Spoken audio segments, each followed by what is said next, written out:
Hi, I'm Prodigal Sunlight. I thought for this video I would try doing a voiceover.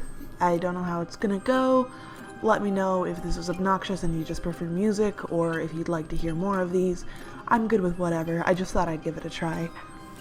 I have been doing art for, well, I'm one of those people who always doodled in class, but I've only actually been doing art with a lot of effort on improving and focusing for the past 5 years. I have a Tumblr and a big passion for animation and cartoons.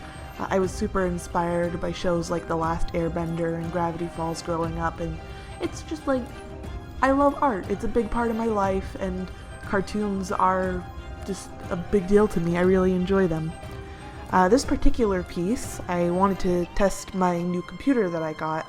Well, I say new, but it's technically a second-hand computer. It's new for me. It is a PC, which is kind of weird for me because I'm used to Apple products, so switching to a Mac has been a really interesting experience. But considering that I've been drawing on a laptop for the past while, having a beefier desktop computer has been really cool. I've just been learning a whole bunch. My program has so much more features. I use Clip Studio Paint. I've just been really enjoying using it on Windows. It's got so many more features and blending modes. It's been really nice. And I just wanted to test out the recording software for Windows, and so I just kind of started doodling until I came up with a concept, and that's how this came to be. I really wanted to draw this picture because, well, my two favorite sides, at the moment at least, it changes a lot, are Janice and Patton. Janice is my favorite because I love sassy Sneaky Boy. He's such a theater nerd and he's clever. I love him. But I also love Patton because he's just soft, pure, sweet, and yeah, he's got some problems, but he's trying so hard. It's adorable. So it was really interesting to try and get a Patton sort of design with a deceit pose and expression, because for this I wanted to kind of make it sort of like Janice's first appearance back when he was, very first time when he showed up disguised as Patton and trying to trick everybody. I thought it would be kind of fun.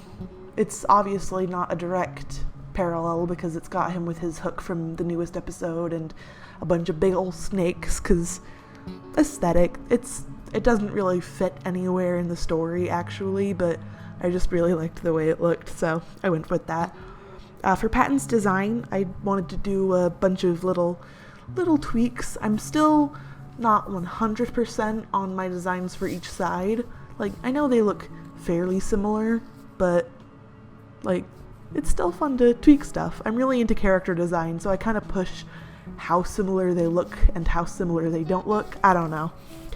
So for Patton, you already saw me lining it, but one of my favorite parts of this design is his little sneakers.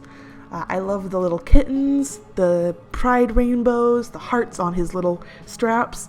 I thought because he's so childish that it would be kind of funny to give him shoes that don't have laces, as if he's always talking about being a better adult and learning how to adult and adultery, but he can't even tie his own shoes. I just think that's cute and hilarious.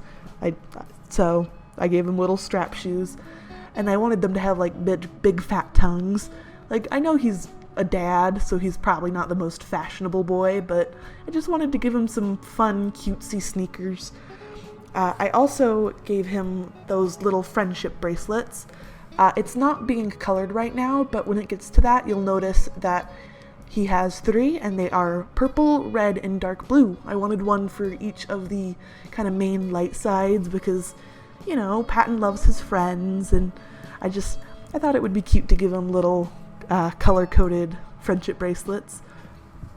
I also put little kind of pink stripes that kind of, I don't know, I just put pink little stripes on his cardigan because I just thought it would be cute. I really don't have a reason. I just wanted to give him little pink stripes.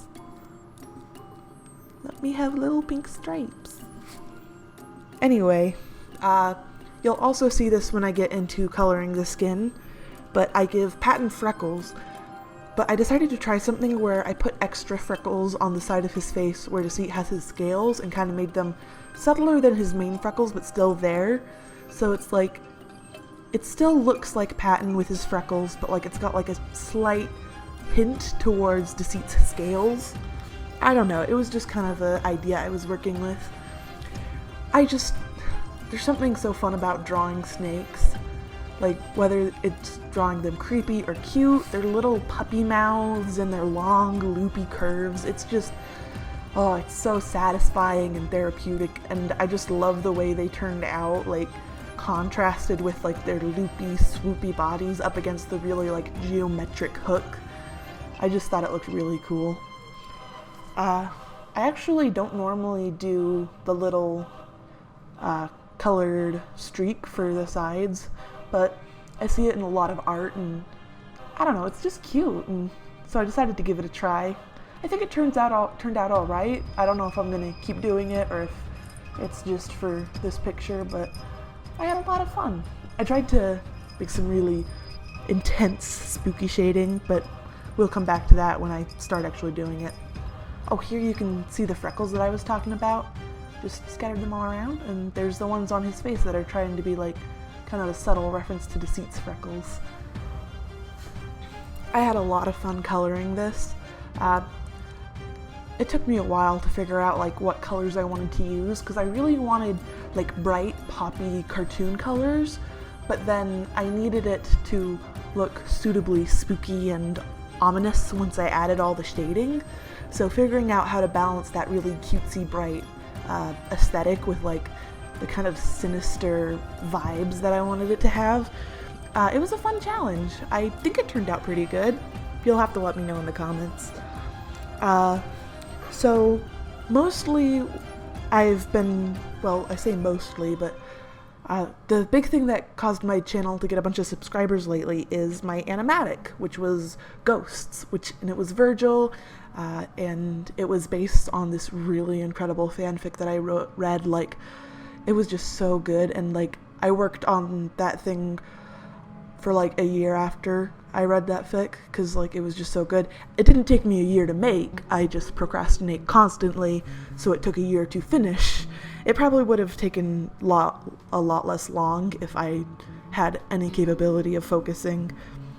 You probably notice, but like the art style changes and improves towards like the last 15%. I just didn't want to do the most motion intense part, so I kept procrastinating, and then one day I was just like, you know what, I'm just gonna finally finish this and get it off my mind, and I was very happy when people liked it, because I just wanted to get it done with at that point. But it made me really happy that people really enjoyed the animatic. I thought it was a lot of fun, and it makes me really happy that it inspired people to go read that fic, because it's such a good fic, and I'm just very happy to be able to share that awesome author with you guys. So coming up here in a little bit, I start doing shading. The glasses, I still don't know how I like to do glasses and hair, but mostly what I want to talk about is the glasses, because like I tried to like slightly color the line art in there so that like it looks like even the line art is kind of behind the glass lens, but I don't know how that turns out. My favorite part though is what I'm working on right now. All that blue, I'm going to, once I have it like in, I'm going to turn on a multiply layer and turn it into shadows, because I am a sucker for intense lighting. Like, it's a pain, it's frustrating, but really like dark, intense lighting with like these bright rim lights and like just really heavy contrast, I just find so cool and kind of nice, because it hides some of my mistakes with flashy appeal, not gonna lie. But I just really enjoy dramatic lighting, and I had so much fun working on it in this piece, because there's just so many different dimensions and surfaces that like I just did a lot of fiddling around trying to find the right balance of things, and I think it turned out pretty well.